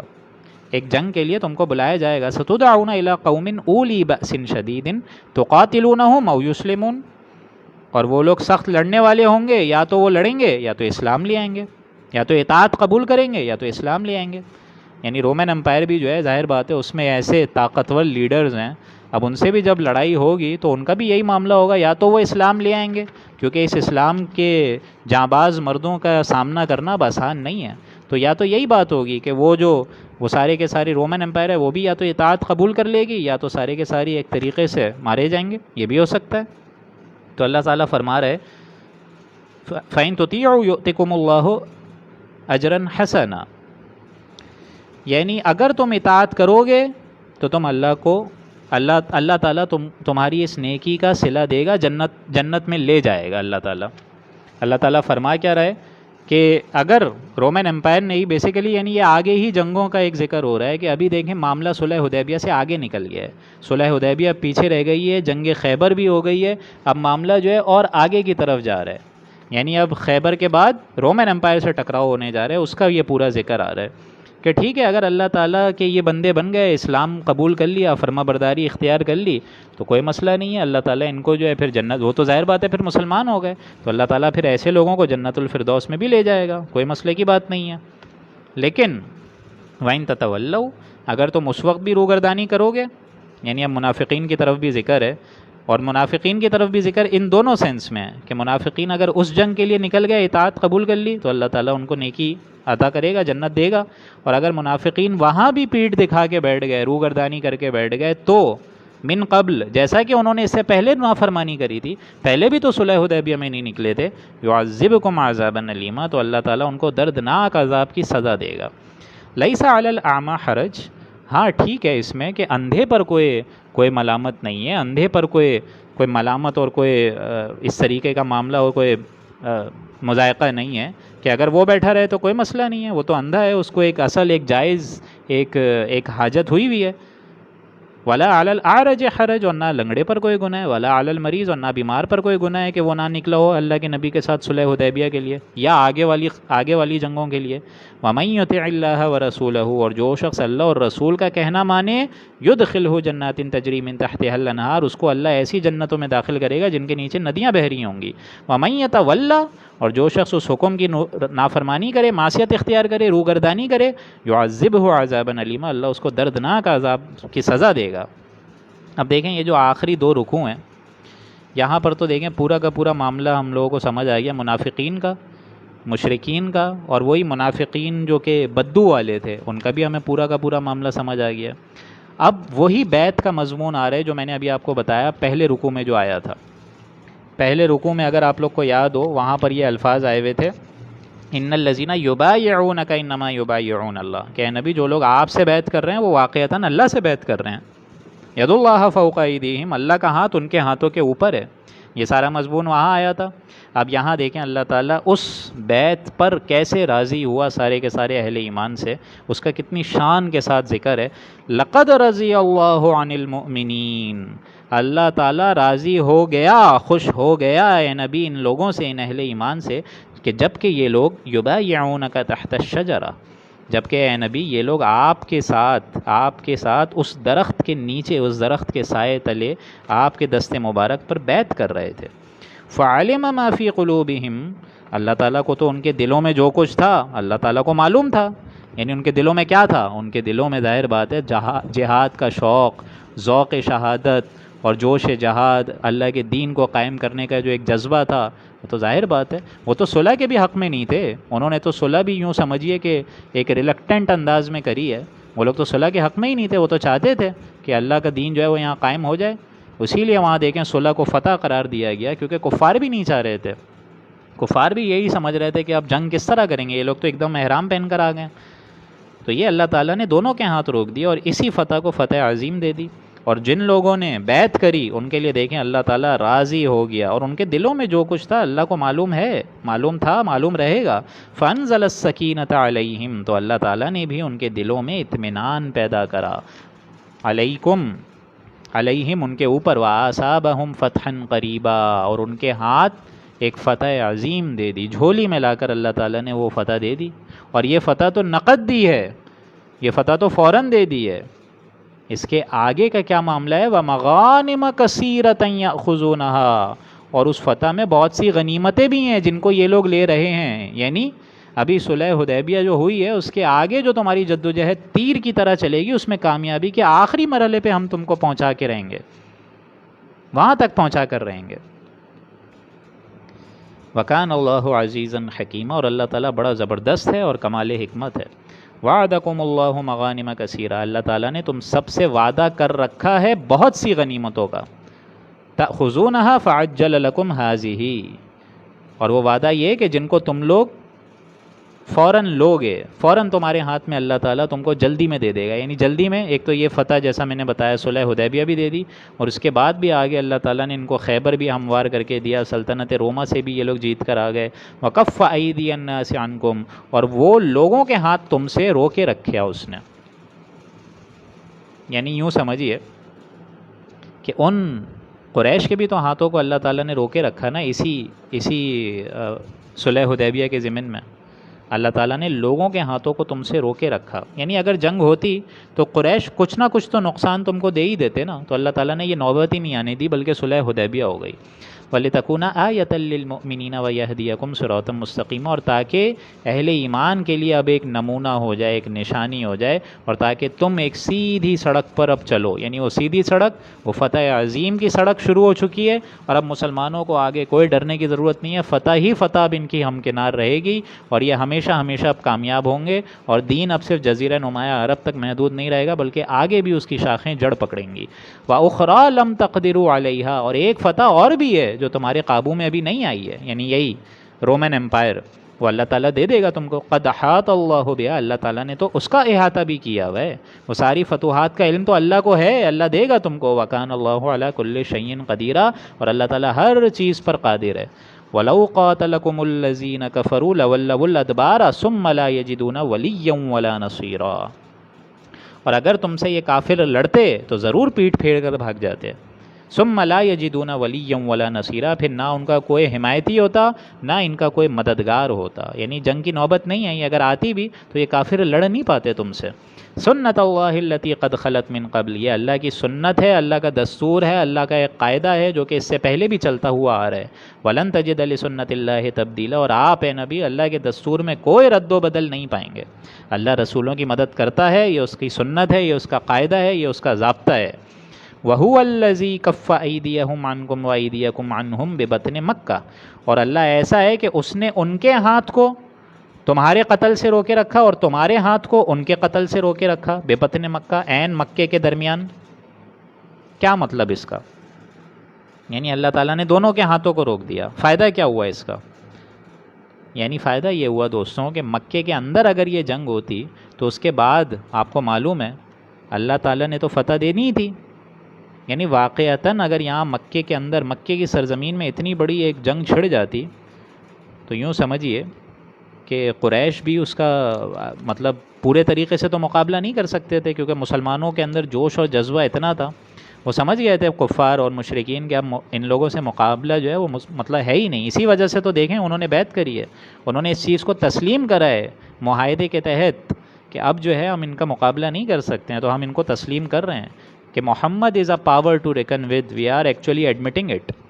اس کے علاوہ انہوں نے یہ بھی کرا کہ اگلے سال ان کو دوبارہ بلایا۔ ابھی تو انہوں نے یہ کہہ دیا کہ ابھی ہم ایگریمنٹ کر لیتے ہیں، لیکن اس سال ہم آپ کو یہاں سے جانے نہیں دیں گے، مطلب یہاں مکے کی سرزمین میں آنے نہیں دیں گے۔ آپ عمرے کا احرام پہن کر آئیں تو کیا ہوا، آپ عمرے کا احرام سارے کھول دیجئے، اگلی دفعہ ہم آپ کو بلا لیں گے، یعنی ہماری ناک اتنی نہ کٹے، بہرحال اگلے سال آپ آ جائیے، 3 دن تک ہم آپ کے لیے پورا کا پورا جو مکہ ہے خالی کر دیں گے، ہم پہاڑوں پہ چڑھ جائیں گے اور آپ آئیے آرام سے عمرہ کریے۔ یہ تھا یہ سارا کا سارا معاملہ اس ایگریمنٹ کے اندر لکھا ہوا۔ تو اللہ تعالیٰ نے تو ہاتھ روکے رکھے سارے کے سارے اہل ایمان کے بھی اور سارے کے سارے وہاں کفار کے بھی، بے بطن مکہ، مکہ کے اندر۔ من بعد ان نصرکم علیہم، اس کے بعد کہ تم کو ان کے اوپر قابو کر دیا تھا، یعنی صلح حدیبیہ میں جنگ عظیم کی نوبت ہی نہیں آئی، پھر بھی اس صلح حدیبیہ ہی کو تمہارے لیے ہم نے فتح عظیم قرار دے دیا تھا، تم کو گویا کہ ان کے اوپر قابو یافتہ کر دیا تھا، وہ دلی تسلیم کر چکے تھے کہ ہم ان مسلمان کا مقابلہ نہیں کر سکتے۔ وَكَانَ اللَّهُ بِمَا تَعْمَلُونَ بَصِيرًا، اور اللہ تعالیٰ تمہارے سارے کے سارے اعمال کو دیکھ رہا ہے۔ ہم الذین کفروا وصدوکم عن المسجد الحرام، یہ وہ لوگ ہیں جنہوں نے کفر کیا۔ ان مشرکین اور منافقین کا ذکر کر کے اللہ تعالیٰ فرما رہے ہیں بالخصوص کفار کا کہ جنہوں نے کفر کیا ان کو تو ان لوگوں نے تو تم کو اے مسلمانوں مسجد حرام سے روکا ہوا تھا، والہدی معکوفا ان یبلغ محلہ، اور نیز قربانی کے جانور کو بھی روکا ہوا تھا، وہاں پر اس کے موقع پہ پہنچنے سے روکا ہوا تھا۔ ظاہر بات ہے کعبے تک یہ لوگ جانور لے جانے کی امید سے آئے تھے، سارے کے سارے عمرے والے، وہ وہاں جا کر قربان ہوتے، انہوں نے یہیں حدیبیہ کے موقع پر روک لیا۔ یہ معاملہ انہوں نے کیا، البتہ کرنا تھا ان کو، ظاہر بات ہے کسی نہ کسی طریقے سے تو مسلمانوں کو جوابی کارروائی تو دینی تھی نا، تو یہ ٹیکٹیو اور ایک اسمارٹ موو انہوں نے کھیلا۔ فَلَوْلَا رِجَالٌ مُؤْمِنُونَ وَنِسَاءٌ مُؤْمِنَاتٌ، اور اگر مکے میں اس وقت بہت سے مسلمان مرد اور عورتیں قائم نہ ہوتیں تو اللہ تعالیٰ نے بھی تو یہ قائم معاملہ کیا نا، أَن تَطَئُوهُمْ فَتُصِيبَكُم مِّنْهُم مَّعَرَّةٌ بِغَيْرِ عِلْمٍ، کہ اللہ تعالیٰ نے بھی ان کے ہاتھوں کو تمہارے ہاتھوں سے روکا ہوا تھا اور تمہارے ہاتھوں کو ان کے قتل سے روکا ہوا تھا۔ کیا مطلب ہوا اس کا؟ اللہ تعالیٰ نے، آپ ذرا سوچیں جنگ کیوں نہیں ہوئی، why doesn't this war came into existence, کیوں نہیں ہوئی یہ جنگ؟ سارے کے سارے بیچ میں آ گئے صلح حدیبیہ میں۔ آپ لوگ کبھی اس طریقے سے سوچتے ہیں، سوچا آپ نے کہ جنگ کیوں نہیں ہوئی. وہاں دیکھیں اللہ تعالیٰ یہاں ایک پورا کا پورا کھل کے سمجھا رہے ہیں ہمیں. وَلَوْلَا رِجَالٌ مُؤْمِنُونَ وَنِسَاءٌ مُؤْمِنَاتٌ، اگر نہ ہوتے مرد اور عورت جن کو تم نہیں جانتے اے مسلمانوں، لم تعلموہم، تم نہیں جانتے، تو یہ اندیشہ تھا ان تطؤوہم فتصیبکم منہم معرۃ بغیر علم، تمہارے اوپر ہمیں یہ اندیشہ تھا کہ تم ان کو ضرر دو گے، تکلیف دو گے اور ان کو کچل دو گے جس کا تمہیں بغیر علم ہوگا ہی نہیں، اندیشہ ہی نہیں ہوگا، تم ان کو کچل دو گے، ان مسلمان مرد اور عورتوں کو. یعنی اچھے طریقے سے سمجھ لیجئے، اگر جنگ شروع ہو جاتی تو آپ کو تو معلوم ہے جنگ جب شروع ہوتی ہے تو کوئی تحقیق تو ہوتی نہیں ہے، تشویش تو ہوتی نہیں ہے. اب وہ مسلمان جو بیچارے ہجرت کر ہی نہیں سکے تھے، مکے کے اندر ہی مقیم ہوئے تھے، اس میں بوڑھے بھی تھے، ضعیف بھی تھیں، عورتیں بھی تھیں، سادہ مسلمان بھی تھے، جن کے لیے ممکن ہی نہیں تھا کہ وہ جو ہے جا کر ہجرت کر لیں حضور کے ساتھ. اب ظاہر بات ہے جو جواں مرد تھے جو کہ طاقتور تھے وہ تو ہجرت کر چکے تھے نا، اور وہ ہجرت کے بعد آئے نا مدینے سے مکے کو فتح کرنے کے لیے. صلح حدیبیہ تو بیچ میں ہو گئی اب، لیکن پرانے لوگ بھی تو پڑے ہوئے ہیں نا مکے میں. تو یہاں دیکھیں بتایا جا رہا ہے ولولا رجالم، اگر وہ مرد عورتیں نہ ہوتے جن کا تمہیں ابھی اندازہ نہیں ہے، تمہیں اندیشہ نہیں ہے، جنگ تو شروع ہوگی اور تم جو ہے ان کو کچل ڈالو گے، تمہیں تو پتہ بھی نہیں چلے گا. جس طرح سورہ نساء میں وہ قانون آ چکا تھا کہ اللہ تعالیٰ نے ان لوگوں کے حق میں تو اللہ تعالیٰ غفور اور رحیم ہے جو مجبوری کی حالت میں نہیں کر سکے ہجرت. جنگ اگر چھڑ جاتی تو اگر یہ جنگ کی چکی چل پڑتی تو تم کو معلوم ہے یہ جنگ کی چکی جو ہے ان مسلمانوں کو بھی پیس دیتی جو کہ بیچارے مکے کے اندر تھے، جو اپنی کمزوری اور ضعیف کے بوڑھے ہونے کی وجہ سے، عورتیں ہونے کی وجہ سے نہیں کر سکے تھے ہجرت. فَتُصِيبَكُم مِّنْهُم مَّعَرَّةٌ بِغَيْرِ علم، تم تو ان کو ضرر دے دیتے، بے خبری میں ہی تمہارے اوپر الزام آ جاتا. قریش جو ہے ان کو تو ایک اسکینڈل اچھالنے کا موقع مل جاتا کہ ان اہل ایمان نے بے خبری میں ہی اپنے اہل ایمان ساتھیوں کو قتل کر دیا، دیکھو کس قسم کے مسلمان ہیں یہ.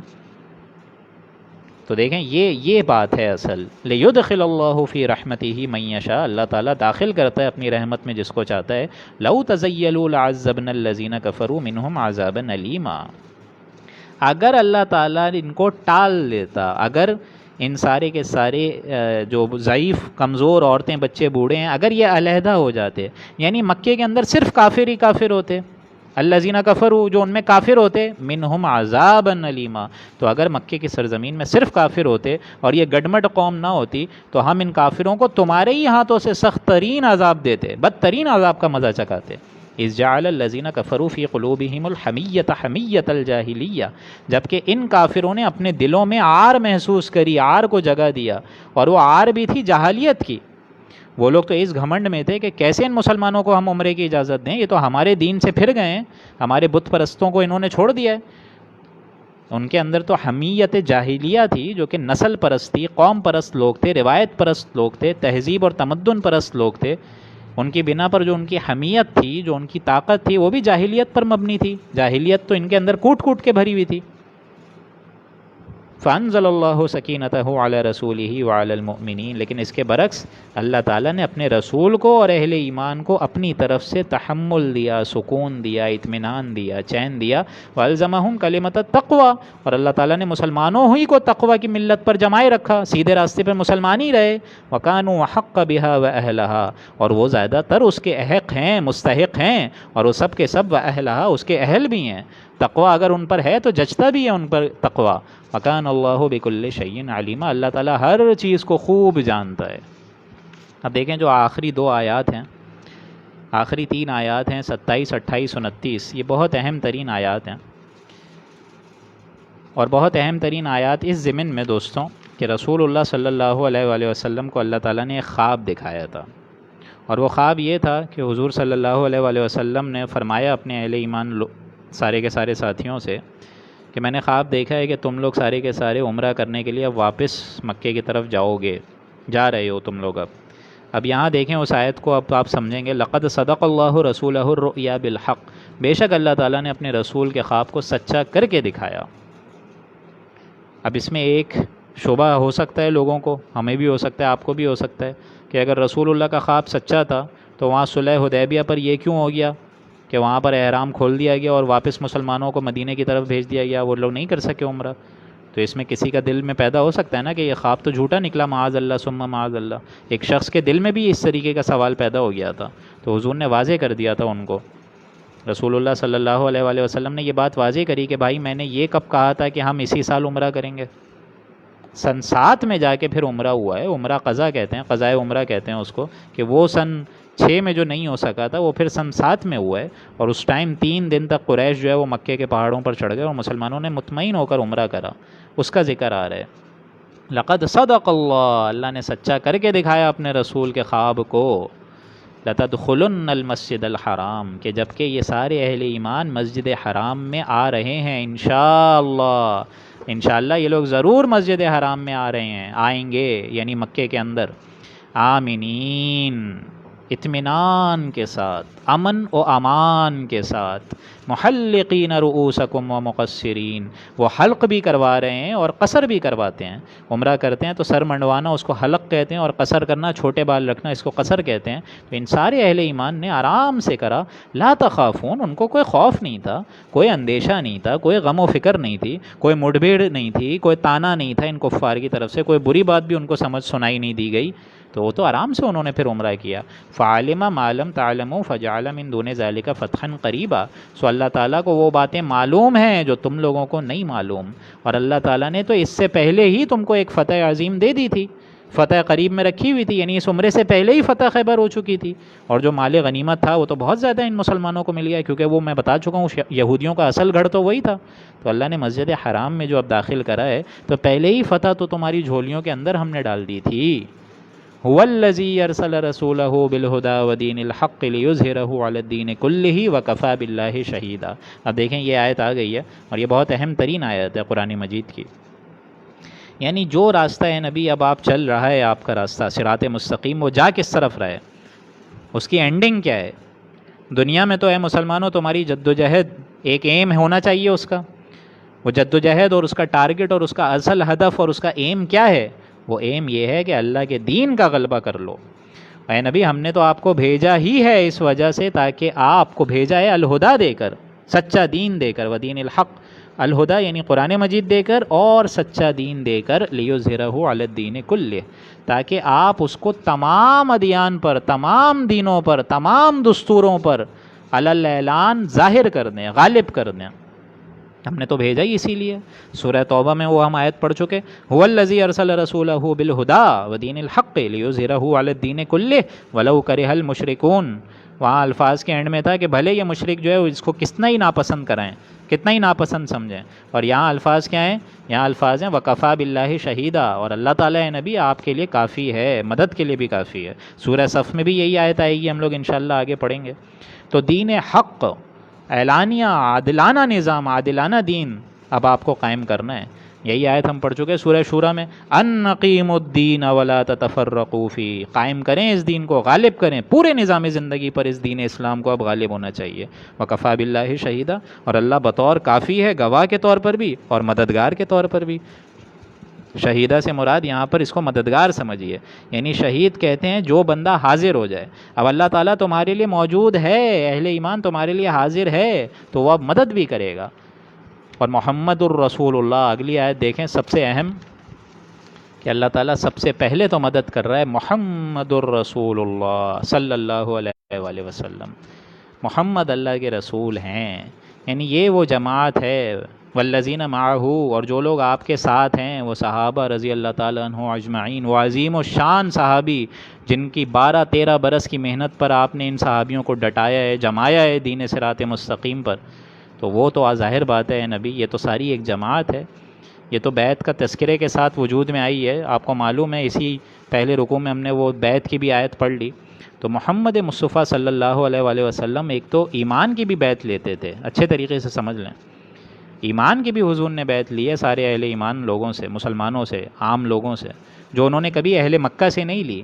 بلکہ وہاں تو مکے میں تو جس نے کلمہ پڑھا وہ خود ہی پڑھا، اپنی ولنگ پر پڑھا۔ اس کے بعد آپ صلی اللہ علیہ وآلہ وسلم نے 2 بڑی بیعت لی ہیں، بیعت عقبہ اولیٰ، بیعت عقبہ ثانیہ، اور اس بیعت عقبہ ثانیہ کی تو جو جماعت وجود میں آئی ہے، اس کے الفاظ آپ سنیں کہ ہم نے بیعت کی ہے اللہ کے رسول سے، اور اللہ کے رسول کا ہم ہر حکم مانیں گے، ان کی اطاعت کریں گے، خواہ وہ مشکل ہو چاہے آسان ہو، خواہ وہ ہماری طبیعت آمادہ اس پر ہو چاہے نہ ہو، چاہے جبرن ہمیں کرنا پڑے، خواہ ہم کو دوسروں پر پر ترجیح دی جائے۔ ہم کبھی نہیں کہیں گے یا رسول اللہ کہ ہمارے اوپر آپ کسی نوجوان کو مسلط کر رہے ہیں، بلکہ آپ جس کو چاہے ہمارے اوپر امیر بنا دیں، سربراہ بنا دیں، کوئی مسئلہ نہیں، امیر سے ہم جھگڑیں گے نہیں۔ اسی وجہ سے وہ حدیث بھی مجھے یاد آ گئی کہ حضور فرماتے ہیں کہ جس نے میری اطاعت کی اس نے اللہ کی اطاعت کری،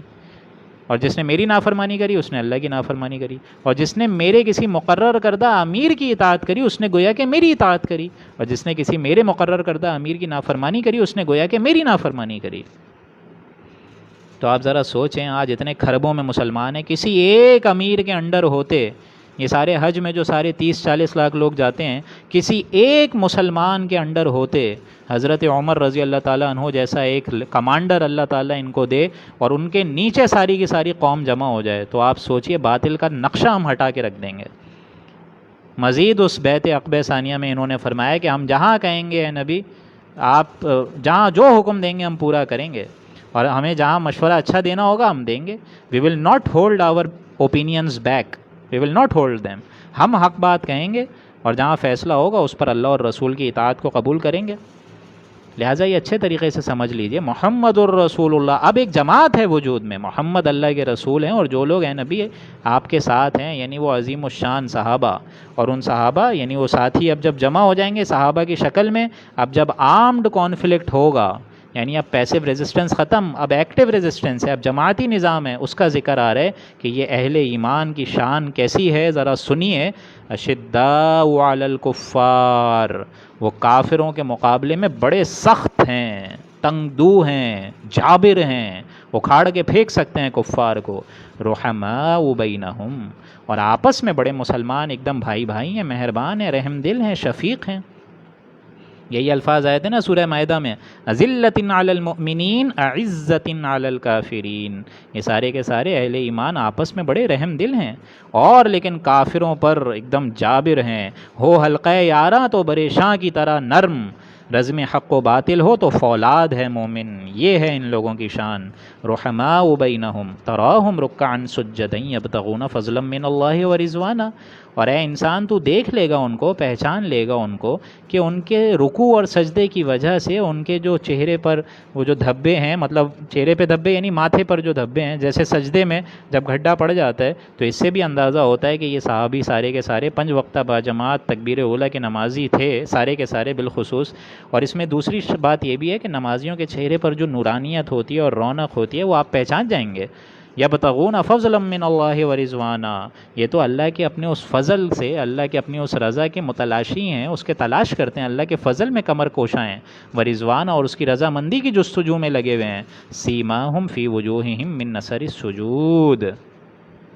اور اے مخاطب تو ان کو پہچان لے گا ان کے سجدے کہ ان کے چہروں پر جو اثرات نمایاں ہیں، جیسا کہ میں نے ابھی واضح کرا، یعنی یہ لوگ رکوع بھی کر رہے ہیں، سجدہ بھی کر رہے ہیں، اللہ کے فضل اور رضوان کے متلاشی بھی ہیں، اور ساتھ ساتھ اے انسان تو ان کو پہچان جائے گا ان کی تاثیر سجدہ سے کہ ان کے چہروں پر جو اثرات وہ موجود ہیں۔ ذالک مثلہم فی التوراۃ، یہ ان کے اوصاف ہیں جو کہ تورات میں بھی آ چکے ہیں، ان کی پیشن گوئیاں تورات میں بھی تھیں۔ ومثلہم فی الانجیل، اور انجیل میں ان کا مثل ہے، وصف ہے، اور انجیل میں کیا ہے؟ کزرع اخرج شطہ فآزرہ فاستغلظ،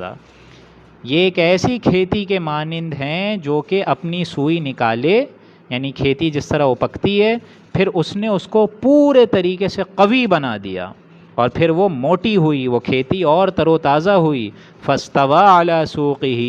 اور پھر اپنے ایک دم پورے کے پورے تناؤ پر سیدھی کھڑی ہو گئی۔ یعجب الزراع لیغیظ بہم الکفار، کسانوں کو یہ کھیتی دیکھ کر معلوم ہوتا ہے کہ بڑا وہ خوش ہوتے ہیں، ان کو بھلی لگتی ہے یہ کھیتی، لیکن ساتھ ساتھ لیغیظ بہم الکفار، تاکہ کفار اس کھیتی کو جب ابھرتے ہوئے دیکھتے ہیں تو ان کے دل جلتے ہیں۔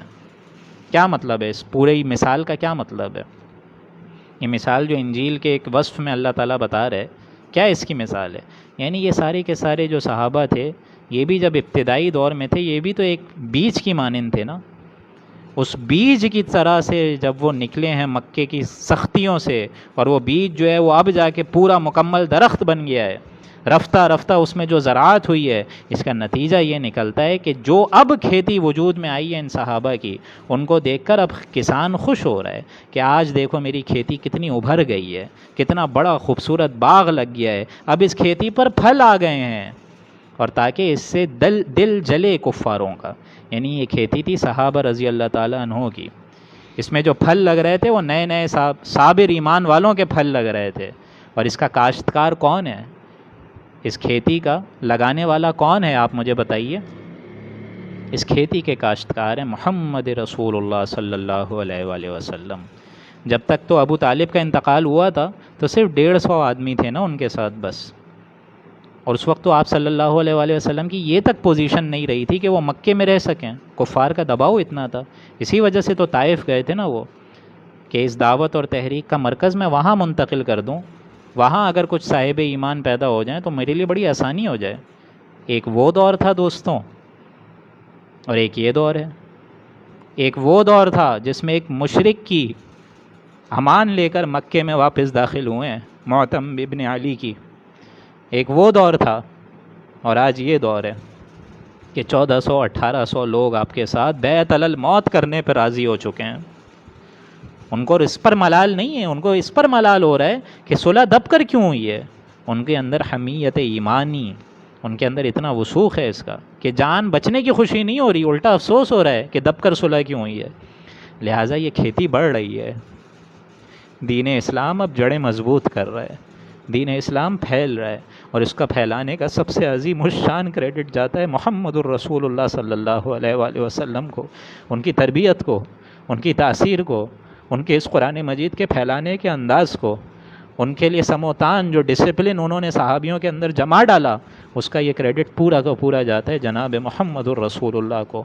حضرت موسیٰ علیہ السلام کو بھی ایسے ساتھی میسر نہیں ہوئے تھے. کیا حال ہوا تھا ان کا جب پوری کی پوری قوم سے انہوں نے کہا کہ جاؤ جنگ لڑو اپنی اس قوم سے، تو پوری قوم نے کیا جواب دیا؟ فَاذْهَبْ فَقَاتِلَا إِنَّا هَاهُنَا قَاعِدُونَ، کہ جائیے آپ اور آپ کا اللہ لڑ کر آ جائے، ہم اس بستی سے نہیں ہلیں گے. حضور اکرم صلی اللہ علیہ وآلہ وسلم کو ایسے ساتھی ملے، ایسے مخلص ساتھی ملے کہ جہاں حضور اکرم صلی اللہ علیہ وآلہ وسلم کا پسینہ گرا، صحابیوں نے اپنے خونوں کی ندیاں بہا دیں.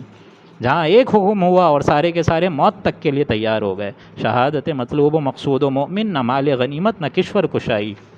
تو اللہ تعالیٰ ایسے صحابیوں کو جن کی کھیتی کی باغ ڈور ہے محمد مصطفیٰ صلی اللہ علیہ وآلہ وسلم کے پاس، ان سے کیا وعدہ کر رہا ہے؟ وعد اللہ الذین آمنوا وعملوا الصالحات، کہ وعدہ ہے اللہ تعالیٰ کا ایسے جواں مرد ایمان اور عمل صالح کرنے والے لوگوں کے لیے، منہم مغفرۃ و اجرا عظیما، کہ ان کے لیے مغفرت بھی ہے اور اجر عظیم کا وعدہ رکھا ہوا ہے. یعنی اس پورے کے پورے صراط مستقیم پر چلتے چلتے چلتے چلتے یہ لوگ اب میری طرف جب آ جائیں گے تو میں ان کو جنت الفردوس میں عظیم الشان جگہ دوں گا. اور یہاں منہم کی قید اس لیے لگا دی گئی کہ موت تک انسان اس پر قائم رہے. اگر مجھے اور آپ کو ٹوٹل اطمینان دلا دیا جائے تو عین ممکن ہے میں اور آپ ہلکے ہو جائیں گے، لیکن یہ معاملہ میرا اور آپ کا اور ہم سب کا بطور امت آخری وقت تک انسان کو ڈرتے رہنا چاہیے، اور بین الخوف والرجاء کی کیفیت رہنی چاہیے کہ اللہ تعالی ہم سے جو کوتاہیاں ہو گئی ہیں، اور اب بھی ہماری 40-50 سال کی اگر عمر ہو گئی ہے، اور اگر ہم نے اس دین کو نہیں سمجھا اور وہ کھیتی نہیں بنا سکے، اس کھیتی میں اپنا عمل دخل نہیں کر سکے، کہ اس کھیتی کو جب ایک وقت تھا حضور اکرم صلی اللہ علیہ وآلہ وسلم نے قائم دائم کرا، یا اللہ تعالیٰ اب ہم اس کی توبہ کرتے ہیں اور اب ہم اس پہ عزم کرتے ہیں، ارادہ مصمم کرتے ہیں کہ اس کھیتی کو انشاءاللہ میں اور آپ ہم سب مل کر دوبارہ اس کھیتی کو بڑھائیں گے، اور اللہ تعالیٰ اس کھیتی کو انشاءاللہ اپنی مدد خاص سے اللہ تعالیٰ اس باطل نظام کا جڑ سے اکھاڑ کے خاتمہ کرے گا. اور اللہ تعالیٰ اسی کھیتی کے ضمن میں وہی انقلاب جو کہ محمد مصطفیٰ صلی اللہ علیہ وآلہ وسلم کے لیے جس طرح انہوں نے پوری زندگی کوشش کری، اللہ تعالیٰ مجھے اور آپ کو بھی اس کے ضمن میں توفیق دے اور اس اقامت دین کے لیے پوری کی پوری جد و جہد کرنے کی توفیق عطا فرمائے. بارک اللہ لنا ولکم فی القرآن العظیم ونفعنی وإیاکم بالآیاتہ والذکر الحکیم. صدق اللہ العظیم.